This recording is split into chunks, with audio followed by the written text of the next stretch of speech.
Nobody understood who cancelled the billionaire sister's engagement. Until a maid's toddler pointed at her. "Wait, before you scroll away. I need you to stop for just a second. Because what I'm about to tell you, I still think about it." 3-year-old child. Barely able to tie her shoes. Barely able to say full sentences. And yet, she walked into the middle of a room full of powerful, wealthy, important people. And with one tiny finger pointed, she unraveled a secret that grown adults had buried for years. A secret that destroyed an engagement. A secret that shattered a family. And a secret that nobody, absolutely nobody, saw coming. Not the billionaire. Not his sister. Not a single guest at that party. But that little girl. She knew. Somehow she knew. Welcome back, beautiful souls, to this channel where we bring you the most emotional, heartwarming, and jaw-dropping real human stories that remind you just how powerful truth really is. If you are new here, we are so glad you found us today. Before we dive into this incredible story, I want to ask you something simple. Where are you watching from right now? Drop your country in the comments below.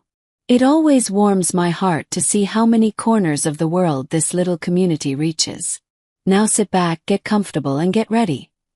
Because this story is going to take you through heartbreak, betrayal, shock, and finally, one of the most beautiful moments of grace and truth you have ever heard.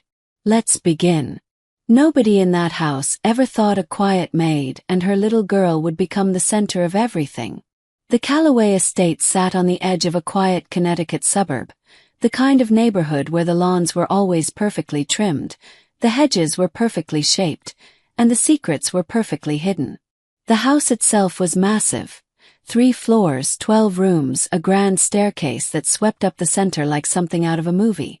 For most people driving past on Sunday mornings, it was just a beautiful house. But for the people living inside it, it was something else entirely. It was a world with rules. And those rules had never been broken. Till now. Dominic Callaway was 38 years old, and everything about him spoke of discipline. He had built his tech company from nothing, literally nothing, sleeping on a friend's couch at 22 with a laptop and a dream. By the time he was 30, his company was worth over $1 billion. By 35, it had gone public. He was the kind of man that other men studied and women admired, but almost nobody really knew. He was quiet, careful, controlled. He didn't let people in easily, and when he did, he expected loyalty above everything else. His sister, Olivia, was 11 years younger than him. At 27, she was bright and beautiful, with her mother's dark eyes and her father's stubborn chin. Dominic had raised her practically alone after their parents passed. First their mother to cancer when Olivia was 16, then their father to a heart attack just 2 years later. Dominic had stepped into the role of provider, protector, and at times parent without hesitation. He had never resented it. Olivia was his family, his last real family, and he loved her fiercely, quietly, and completely. When Olivia had come home 6 months ago glowing and breathless and holding out her left hand to show him a diamond ring, Dominic had smiled wider than he had in years. Her fiancé was a man named Carter Webb, 31 years old, a real estate developer from Boston, charming and well-dressed and always saying exactly the right thing.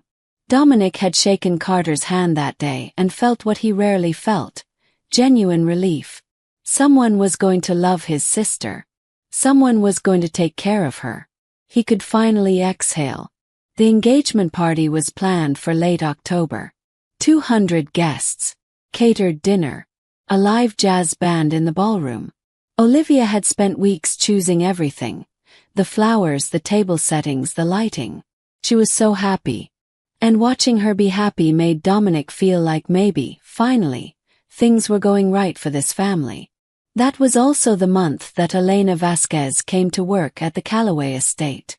Elena was 28 years old, a single mother with a quiet kind of strength that you noticed immediately. She had dark hair she always wore pulled back, steady brown eyes, and hands that were never still, always working, always doing something. She had come through an agency, highly recommended, and Dominic had hired her almost immediately. She was reliable, professional, and she never once overstepped. She had one condition when she took the job. Her daughter, Maya, would need to come with her on some days when Elena's regular childcare fell through. Dominic had agreed without much thought. He barely expected to notice a toddler in the house. How much space could a 3-year-old take up, really?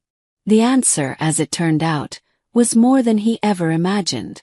Not because Maya was loud or difficult. In fact, she was the opposite. She was one of the most quietly observant children he had ever encountered. She had her mother's eyes, wide and still and seeing everything. She would sit in the corner of whatever room Elena was cleaning, playing with a small set of wooden blocks, and she would just watch, not stare. Like she was reading the room the way adults read books. Dominic found himself glancing at her sometimes while he walked through the hallway. She would look up at him and say nothing, just hold his gaze for a moment, and then go back to her blocks. He didn't know why, but something about that child always made him feel oddly calm. Carter Webb began visiting the estate more frequently as the engagement party approached. He would come by on weekday afternoons while Dominic was in his home office, and Olivia would show him around, make plans, sit in the garden. Normal things. Couple things. Dominic had no reason to think anything of it. But one afternoon, Dominic came downstairs earlier than usual, and he noticed Maya sitting alone in the hallway outside the living room door. Elena was somewhere upstairs, and Maya was just sitting there, her wooden blocks untouched beside her, staring at the closed living room door. Not playing, just staring. Her little face was completely unreadable. Dominic paused at the top of the staircase. Something about the way that tiny girl sat there, so still, so focused, made the hairs on the back of his neck stand up. He shook it off. She was 3 years old. She was probably just tired. But he didn't forget it. Have you ever had a feeling you couldn't explain, like something was wrong but you couldn't name it? Tell me in the comments. What did you do? The engagement party was supposed to be the happiest night of the year. Nobody knew it was already coming apart at the seams. The weeks leading up to the engagement party were full of the kind of beautiful chaos that only big celebrations create. The florist came twice to measure. The caterer sent 7 different menu options. Olivia laughed more than she had in years, and the house smelled like candles and fresh flowers almost every evening. Elena moved through all of it like a steady current beneath the surface, polishing, preparing, organizing. She was never in the way. She never complained. She came early, stayed late when needed, and never asked for more than what was agreed. Dominic had started to feel genuinely grateful for her presence in the house. Not just for her work, but for something harder to name, a kind of steady calmness she brought with her. Maya came with her most mornings now. The little girl had quietly become a fixture of the house in a way that surprised everyone, including Dominic. She had a favorite spot, the window seat in the hallway that overlooked the garden, and she would sit there with her blocks or sometimes just her hands folded in her lap, watching the birds or the trees or whoever was walking below. Nobody paid her much mind. She was small and quiet and easy to forget. Except Carter never forgot her. Dominic noticed that first. It was a small thing, barely worth mentioning, except that Dominic noticed small things. It was his nature. It was what made him a good businessman and sometimes a lonely man. He noticed the way Carter's jaw tightened slightly whenever he walked past Maya. The way his shoulders shifted. The way he never once smiled at the child, even casually, the way adults usually do when they pass a toddler. That automatic smile, that little wave. Carter never did that. He looked past her. Or he looked away. Once, Dominic watched from the top of the stairs as Carter walked through the hallway, and Maya looked up from her window seat and watched him go. She didn't smile either. She just tracked him with those wide, quiet eyes of hers. And when Carter was gone, she looked down at her blocks and said nothing. Dominic told himself it meant nothing. Not every adult connected with children. Carter was just busy. Just focused. Just a man who didn't particularly like toddlers. That was allowed. That was normal. But the tension in the house had its own quiet hum now, like a refrigerator in the middle of the night. Always there once you noticed it, impossible to unhear. 3 days before the party, something happened that Dominic almost dismissed entirely. He was working late in his office when he heard footsteps in the hallway. Light, quick footsteps that he didn't recognize at first. He opened his office door and found Maya standing in the hallway in her small sneakers, Elena's cleaning cart nearby, looking toward the far end of the hall where a guest bedroom door was half open. Elena came around the corner immediately, scooped Maya up gently, and whispered something to her. Maya said nothing, but her eyes stayed fixed on that door. "I'm so sorry, Mr. Calloway," Elena said softly, her voice careful. She wondered. "It's fine," Dominic said. And it was. Except that later that night, sitting alone in his office, he realized that the guest bedroom at the end of that hall was the room Carter used when he stayed over. He sat with that thought for a long time. And then he put it away. 2 days before the party, Olivia came into his office and sat across from him with her hands folded on his desk. She looked happy. Tired but happy. She told him she couldn't believe how fast the time had gone. She told him she was nervous and excited and that Carter had been so sweet, so attentive, so wonderful. She said she felt like the luckiest woman in the world. Dominic looked at his little sister across the desk, the girl he had walked to school, the girl he had taught to drive, the girl he had held at both their parents' funerals, and he felt something tight and uncertain curl in his chest. Not suspicion. Not anger. Just a feeling he couldn't name. Like standing on ice that looked solid but sounded hollow. "You're sure?" he asked her. Just that. Just 2 words. Olivia laughed. "Dominic, stop being overprotective." "I'm sure." He smiled. He let it go. He probably shouldn't have. If someone you loved was about to make a mistake you couldn't quite prove, what would you do? Would you speak up or stay quiet? Let me know below. The night of the party, everything looked perfect. But the truth has a way of finding the light. No matter how deep you bury it. The night of the engagement party arrived like something out of a magazine. The Calloway estate was transformed. Soft amber light strung through the gardens, round tables draped in ivory linen, candles everywhere, the jazz band playing something warm and low from the ballroom. 200 people filled the rooms and spilled out onto the terrace, laughing and clinking glasses and complimenting the flowers. Olivia wore a deep blue dress, her dark hair loose around her shoulders. She was radiant. She moved through the crowd on Carter's arm looking like a woman who had exactly what she wanted, and every person who saw her told her so. Carter was at his most charming. Laughing easily, shaking hands, saying the right names, making the right jokes. He was magnetic in the way that certain people are, the kind of magnetism that makes you feel good just being near them. Dominic stood at the edge of the room and watched. That was his role, always the observer, always the one slightly outside the warmth. He was proud of Olivia. He was trying to feel joy. And he was almost succeeding. Elena had worked the event as part of the catering staff, helping manage the kitchen and the service. She had arranged for Maya to stay home that night with a neighbor. The party was no place for a toddler. Except that at 8:47 p.m., Dominic turned toward the side entrance of the ballroom and saw Elena standing there with Maya on her hip. The little girl was in her small yellow pajamas, wide awake. Her eyes moving slowly around the room with that same quiet seriousness she always carried. Elena looked flustered, embarrassed and apologetic. "I'm so sorry," she said quietly when Dominic approached. "My neighbor had an emergency last minute. Had no one else. I'll keep her in the kitchen, she won't." "It's okay," Dominic said. And he meant it. He watched Elena carry Maya toward the kitchen. But Maya, just before they turned the corner, turned her head and looked across the room.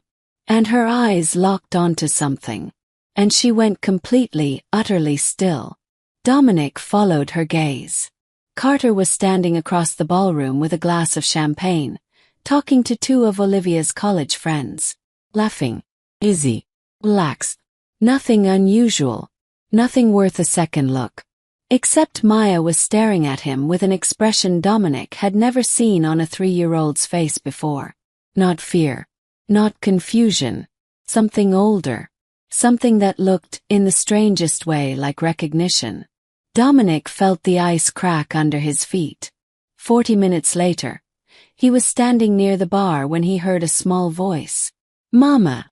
He turned. Maya had escaped Elena somehow and was standing 5 feet away from him, right in the middle of the ballroom floor, looking straight ahead. And then she lifted her small arm, and extended her finger, and pointed. Straight at Carter. Mama's friend, she said. Clear as a bell. Loud enough that the people nearby turned to look. The room didn't go silent immediately. It happened the way these things always happen, in a slow ripple. First the people closest, then the people a few feet away. Then the whole circle of it spreading outward until the jazz band was the only sound left, and then even they noticed and let the music fade. Carter had gone very still. Olivia turned from where she was standing and looked at her little niece, her soon-to-be fiancé's accuser, and something moved across her face that Dominic had never seen there before. Not confusion. Not laughter. Something cracked and frightened. Elena rushed through the crowd to grab Maya, her face pale, her voice barely above a whisper. Maya, baby, come here. But Maya's arm was still raised. Still pointing. Mama's friend, she said again, as if repeating a fact. As if explaining something obvious to people who were being slow. The silence was enormous. What would you have done if you were standing in that ballroom at that exact moment? I need to know, tell me in the comments right now. In the silence that followed, the truth didn't arrive like a storm. It arrived like a door quietly swinging open. What happened in the next 10 minutes would later be described by every person who was there in almost exactly the same words. Like watching something fall in slow motion. Like knowing the glass was going to break but being completely unable to stop it. Carter set his champagne glass down on the nearest table. He didn't look at Olivia. He didn't look at Elena. He looked at the floor. And in that single act of avoidance, he said everything. Dominic crossed the room in 8 steps. He positioned himself between Carter and his sister without saying a word. He didn't need to. His silence had always been its own language. Elena had Maya in her arms now, pressed against her shoulder, trying to quietly leave. But Dominic's voice, low and steady, stopped her. Elena, stay. He turned. Her eyes were bright with something. Not guilt exactly. Something more complicated. Something that looked like a woman who had been carrying a weight too heavy for too long and had just watched the ground shift beneath her. Dominic turned to Carter. Still calm. Still controlled. Is there something you want to tell me? Carter ran a hand through his hair. He had lost his charm like a coat sliding off his shoulders. One moment it was there, the next it simply wasn't. What was left underneath was smaller. Younger. It wasn't, it was only a few times, he said, and the words hit the room like stones dropped in still water. It ended. It was before things got serious with Olivia, Before things got serious, Dominic repeated quietly. Carter. Olivia's voice was barely a sound. It was the kind of word that isn't really a word, just a person's name said in a tone that holds an entire world ending inside it. What came out over the next hour in pieces, through tears and silences and a conversation that moved from the ballroom to Dominic's study while guests quietly, uncomfortably filtered out, was this. Carter and Elena had met 8 months ago, before Olivia and Carter had gotten engaged, at an industry event where Elena had been working as waitstaff. They had spoken. They had met again. There had been something. Carter called it a mistake, said it barely lasted. Insisted it was already over before Olivia ever put on the ring.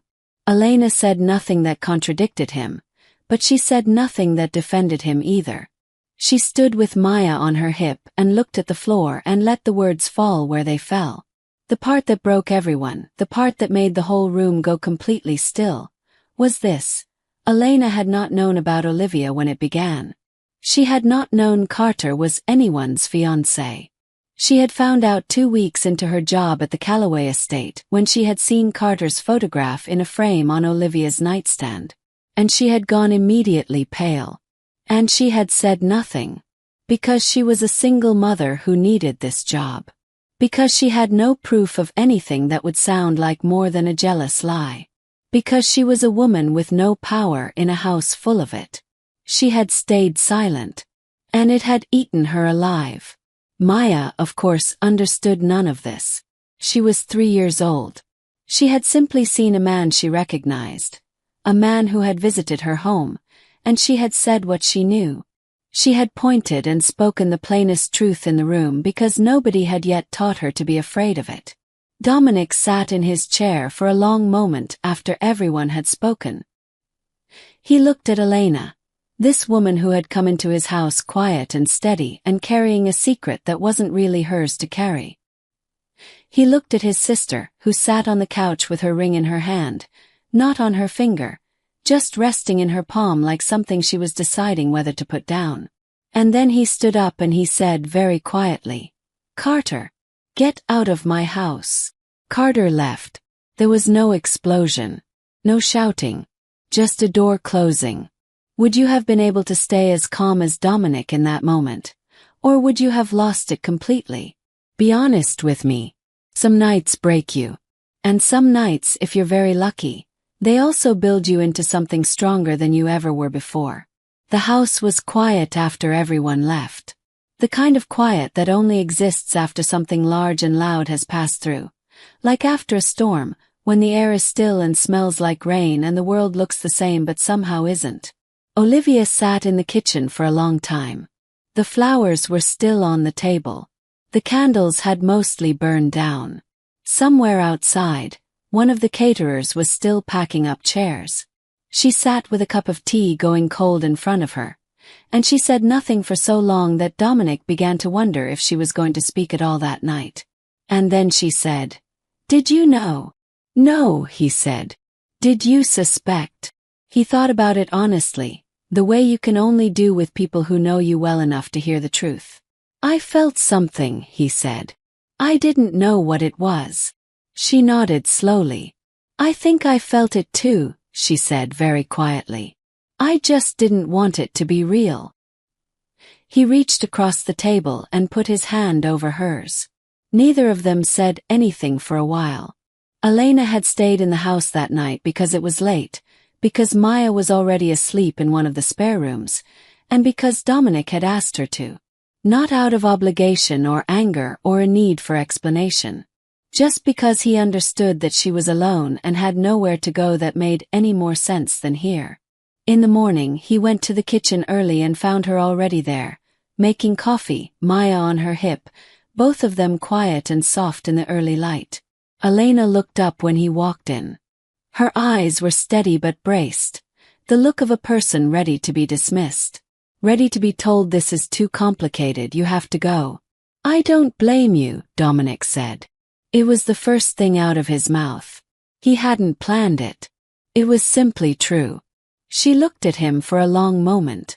"I should have found a way to tell someone. You were protecting your daughter," he said. "I understand that." She poured him a coffee and set it on the counter without being asked. Maya reached toward him with one small hand, and without thinking, he offered her his finger, and she wrapped her tiny fist around it and held on. That was the moment he felt something shift in his chest.